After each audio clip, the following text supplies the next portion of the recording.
Hey guys, welcome back to kalelsupes808. So as regular viewers of the channel will know, this is not just a statues, figures and collectibles channel.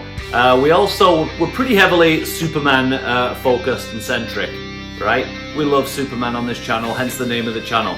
And also, as you guys might know, I run another YouTube channel called the 80s Heat Podcast, right here. If you love anything 80s, if you love 80s movies, TV shows, wrestling, cartoons, music, 80s hair metal, you name it, it's covered on the 80s Heat Podcast. We discuss all things 80s. It's just basically a bunch of idiots from the 80s who cannot let that decade go.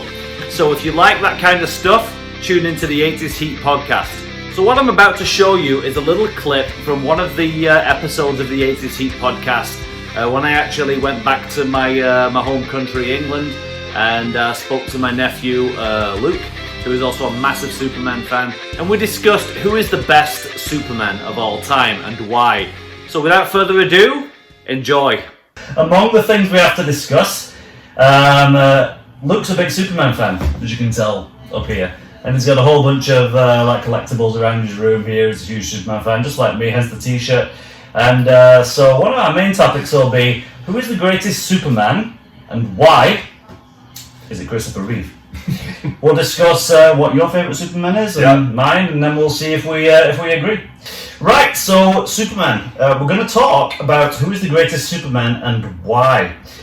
So me and you, Luke, we are Superman fans. We have been for a long time. Yeah. In your opinion, who out of all the mediums, this can be movie, this can be TV, this can be anime, cartoon, voiceovers, it can be anything. Who is the best person that did Superman and why? So to set the scene of how I got into Superman, I was not a comic book guy, but me and him used to play a lot of games. Yeah. Then with GameCube and stuff. I'd regularly go around to Ian's. He'd be watching Smallville, which is obviously Superman the teenage years. Oh, Smallville. Yeah. Before we did it, and I used to just be like, "Come on, turn this off. Let's play some GameCube." And then one day I just started watching season 4 randomly. It was on TV, there's a channel there called E4. I watched that and I was hooked. Like, I think I watched 5 episodes that day. Ian, you had all the box sets. I did, yeah. I used to borrow them off you all the time until I got to the end of season 4, then I bought my own. And that's where the love of first started. Right there. They're all there. Yeah. If anyone says the best Superman isn't Christopher Reeve, it'd be really controversial. Lies. Yeah. Lies. Just because he's the only guy who can make you believe that Clark Kent and Superman are different people. For me. Now, Brandon Routh came close, who's Superman Returns, if you don't know. Brandon, he did a great job. He was a great Clark. He was a better Clark than he was Superman, for me. But he could you could almost distinguish between the two. But Christopher Reeve was the ultimate, and it's very hard to get away from that. My top 3 is Christopher Reeve, Superman, both. Brandon Routh, because he played both. But then it's Tom Welling for his 10 seasons of Clark. Right. Clark. I love Henry Cavill, I do. But his Clark Kent is too cool. He's too suave. That's not what Clark Kent is. Right. And his Superman and Clark are identical. Nothing changes apart from the outfit. Clark Kent, Daily Planet. What's your position on the Bat Vigilante in Gotham? That's the only thing that Henry Cavill? Yeah. Yeah, I have to agree. Christopher Reeve, obviously, as I mentioned earlier, I truly believe to be the best Superman.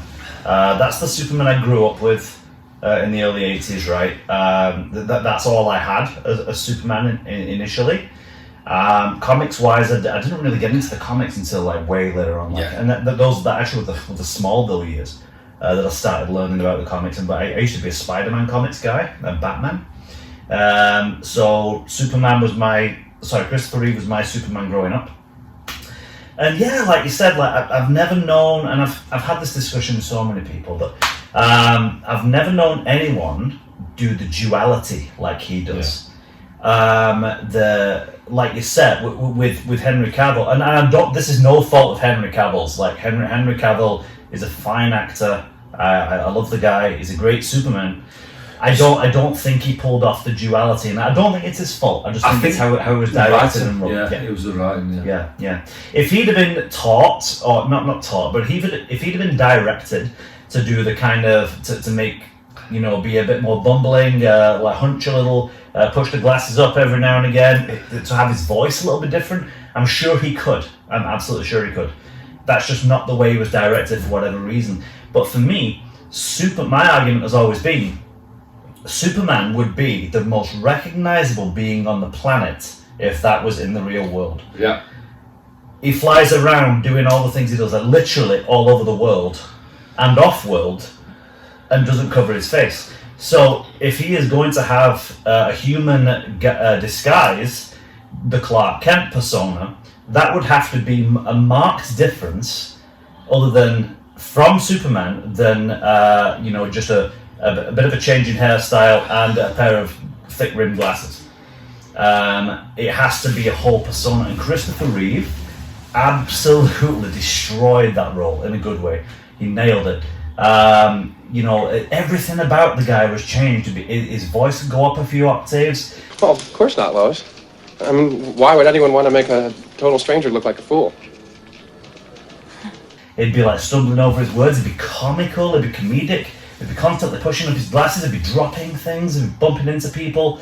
And some say, well, that's unnecessary because he wasn't necessarily like that in the comics. Yeah, but the comics leave a lot to the imagination. Something has to be very visual and very obvious in movies.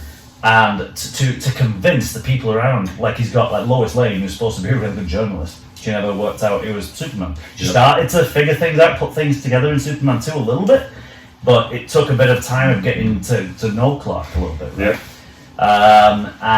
Yeah. He was so good. And I've never seen anyone do that duality, anything close to Christopher Reeve, apart from Brandon Routh. Brandon Routh did a really good job, and I think it's just a travesty that he didn't get a second movie. Yeah, I really do. He was the closest thing. Now, a lot of people, younger people today, are like, no, Henry Cavill's our Superman. There's threads on Facebook pages that Henry Cavill's our Superman, and I get it. You love Henry Cavill because you probably think that the Christopher Reeve Superman movies are a bit too campy, a bit too old school. You couldn't get away with that stuff now, and people probably wouldn't take that movie seriously now. It was a different time. But if you look at the performance alone, if you could take Christopher Reeve's performance and put it into a modern movie, it'd stand up. Yeah, absolutely. Do you agree? Yeah, 100%. The Henry Cavill being our Superman is because Man of Steel was 2013. So we've had 11 years of the same Superman. Yeah. So for a lot of people, I reckon if you're 5 years and up, and you're a Superman fan, that's all you've had. And you do have, that's natural bias. Yeah. It is, because we both had, I didn't have Christopher Reeve as, I was born in 89, so I have Christopher Reeve as like a childhood Superman, but I kind of do because that was the only Superman I had in terms of films I was seeing. So people now will love Henry, and I don't dislike Henry. He's not in the top 3, but I think he's great. That's the point I want to make. Like, he's a great Superman. Yeah, he's a big guy. He looks good. He's suave. He carries himself well. Stoic. Yeah, I just don't like the Clark, but I don't blame him for that. No, because that's got to have been written in. It has to have been written in. Because otherwise they just said, "Do it again." And that's what I imagine. Yeah. But he turns up in Man of Steel, and at the end, this big guy with glasses, and he's like, "Yeah, here's Clark," and he looks good. And it's just like a flash of Clark, and he has a bit of a grin, and you're like, okay, maybe. But then Batman Superman came out, and it was like they just had him with the same voice, and they made he's massive. He's like a bodybuilder in that movie. He's even bigger than he was in Man of Steel. Yeah. And they made no effort to really cover his body. He just looked huge. And it's like, you're Superman. I think was it Jimmy Kimmel or Jimmy Fallon, one of the two, like a comedy sketch, and it's like, Superman is like, what? And he was making fun of the fact that that's the only thing that's different is the glasses. Clark Kent, Daily Planet. What's your position on the Bat Vigilante in Gotham? You're the new guy in town, is that right? I know you. I don't think so. Excuse us. People ever tell you look like Superman? No, I've never heard that before. Huh. Like I said, Mr. Wayne, people in Gotham need to learn. You're that- Superman. Hey, will you take a picture with us? It's true. It's true. With Christopher Reeve, it was like you can watch those. You've got. I'll show you a picture of this in a second. I'll put it up on screen.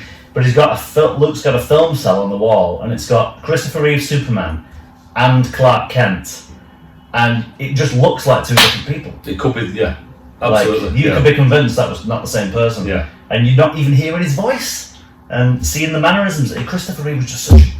Oh, I could go on all day about it. Really could. What films did Brian say are the two of the worst films ever? He said Mad Max, Yeah. and for some reason he's got a real thing about Showdown in Little Tokyo. He hates it. None of them compare to Batman vs Superman. No, it was shocking. That's the worst film. Yeah. Yeah. What is our link? Oh, we're both, our mums are called the same name. Oh, well, that changes everything. Imagine that. Or, yeah, well, like, Batman is hell-bent on killing Superman. He's about to deliver the final blow. And he finds it so easy. And yeah. Well, like, and that's the thing, we could go on a rant about that for ages as well. Like, that movie sucked ass for me. Just because there was some good things about it, but we won't get into the Jesse Eisenberg thing, because that really pissed me off. Yep. He was the least Lex Luthor ever. Yep. Anyway, but there's a bit, they make Superman look stupid. He's not. His brain works millions of times faster than a regular human's. It has to be able to move at those speeds. Right, has to. But Batman outsmarts him, not once, not twice, but 3 times. It hits him with like 3 different kryptonite grenades. After the first one, Superman probably would have learned his lesson. But no, and they just made him really dumb. And Batman eventually beats him. He's about to stab him with a kryptonite spear or something. And then he says, you're killing Martha. And Batman goes, Martha? Who's that? Why'd you say that name? And then, do we just become best friends? Lois just shows up out of nowhere, by the way, magically. Oh, that's his mum's name. Oh, why are we fighting? That line belongs to Step Brothers. Did we just become best friends? Yeah, it's ridiculous. Yeah, it's absolutely nonsense. Yeah. Then that's where I feel sorry for Henry Cavill. Because he's followed the roughest scripts, and you could tell he loved to be Superman. His dog called Kal-El. His dog was called Kal-El, yeah. Yeah, he loved to be Superman. He just took it so serious. Yeah. He took it all on board. It's not his fault. No, he was great. But it has been written terribly. I love Man of Steel, by the way. That's a great film. Man of Steel was films. Yeah, They did it fantastically well. It's my. This will sound stupid. It's my 4th favourite Superman film. Okay, but what are the first 3? Superman 2. Yeah. Superman 1. Yeah. Superman Returns. Yeah. Man of Steel. Yeah, I'd go with that. So it sounds stupid, your 4th best, but that is still a great place to be. Yeah. Because the first 3 are, in my opinion, flawless. I couldn't change anything about them first 3 films. No. I couldn't. No. Superman 2, with the General Zod and that's perfect. Some of those one-liners, Terror Stampede. Yeah, Superman 1 is fantastic, but Returns is, for me, really good. Phenomenal. So I was really excited, and I mentioned it to you that is it Mark Guggenheim. There was mention on social media just recently of a potential return for Brandon Routh in the role in a series, but apparently he's kind of walked back a little bit and said, "Well, no, that was a long time ago actually that we did have those talks. We discussed some ideas, and that WC and DC have kind of what did he say? There's no indication that they're actually going to move forward with the project." So it sounds like that was all you get a lot of today, just a lot of hype about nothing. But we'll see. I think sometimes a lot of irons in the fire type thing where I think there's a lot of people this could make us money, that could make us money. Can we get these on board? The social media plays a big part on everything that's around us. Like, I think people now appreciate Brandon Routh more than ever. They do, yeah. And as that goes on, there's going to be more and more opportunities for Brandon Routh to reprise the role. Well, look at the pop he got when he was at that Comic Con and he revealed the Kingdom Come logo on his chest. Yeah. And he was coming back for that Arrowverse. Now, that Arrowverse wasn't great. Like, it wasn't that Crisis on Infinite Earths. They built that a lot better than it actually was. Yeah, and everything was, and even Stephen Amell said like those that he didn't like filming those because they're just kind of too rushed and there's too much stuff to fit in and it kind of spoils it and you can't really, you know. But Brandon got a major pop because people just thought, oh, he was an awesome Superman. We want to see him back in the suit. I was one of those people. I love Brandon Routh. Like after Christopher Reeve, he was the best to do it. I agree. Yeah. Okay, so. Yeah, you've mentioned your top 3 Supermen. Tom Welling, number 3. Why is that? Partly nostalgia. I thought he was. He carried the insecurities of a guy who has landed here and not know what he's doing here. Mm. I like the fact that you could tell he just, for a man that's all powerful, he was vulnerable, and to pull that off. Jakes, are you listening? That's incredible. Yeah. He's a guy that could tear everyone limb from limb. Yeah. But the vulnerability shined through. He had a love interest. He was very precious of his Earth mum and dad. Even like schoolwork and things. He was having all these dilemmas consciously. It was like, that's not an easy thing to do with a man that could rule the world. Can you imagine? And I've thought about this because I'm a nerd. I'm probably a little bit on the spectrum. I've thought about this a little bit. Can you imagine having the powers of Superman? Like Jake says, he's an arsehole, is too perfect. Can you imagine having all that power where you can literally... That's why you don't like me. Maybe. Because you're too perfect. Yeah. There you go. Jake's insecurity. Yeah. You're jealous of me, Jake. Yeah. You heard this here first. But having that kind of power where you can literally, like, move mountains... Can you imagine being like in bed next to Lois or whoever your wife was and just accidentally like and flicking your hand in your sleep? Dead. Yeah. Dead. Right? Or something like you would have to be very, very careful of every single thing you do in life. Absolutely. And be constantly restrained. Yeah. So as a Smallville fan, season 5, his powers get taken away. And he has the thing where he climbs up the silo and he drops, and Lana thinks he's dead. He drops, his powers have gone, comes back. Yeah. That whole time is the most vulnerable you'll ever see a man. Yeah. Because he knows that, God, I've got the love of my life, but I can't do anything anymore. Like, everything he's known to be doing is gone. And you see that turmoil. Yeah. I thought Tom Welling got a lot of criticism in the first few years, just reading online, because obviously social media wasn't like it was today. No. But you Google it and be like MySpace. Like Krypton site and stuff, and people were like digging out every episode got reviewed to the 9s. I thought he did brilliantly. I totally bought into every episode. You forget how powerful he is when certain things are happening, and you're on the edge of your seat. Will he overcome this? If any rational mind would go, of course he was Superman. Mm-hmm. But he made you believe that wasn't the case. Yeah. He's only 3rd because he never really donned the cape as such. No, it was kind of like a CGI cape at the end. Yeah. Kind of thing. Yeah. So, to be the best Superman would be tough to put him in there, but he's one of my favourite. He's my second favourite Clark behind Christopher Reeve. Yeah. No, fair play. Yeah. Can't argue with that. And guys, what did you think of that? I'd be interested to know in the comments below, what do you think? Also, if you like content like this, guys, give us that thumbs up as usual. Subscribe to the channel so you don't miss out on future content. And subscribe to the 80s Heat as well. It's awesome. And enjoy. Lots of good content. See you soon. 80s Heat! Friends and hearts and camaraderie!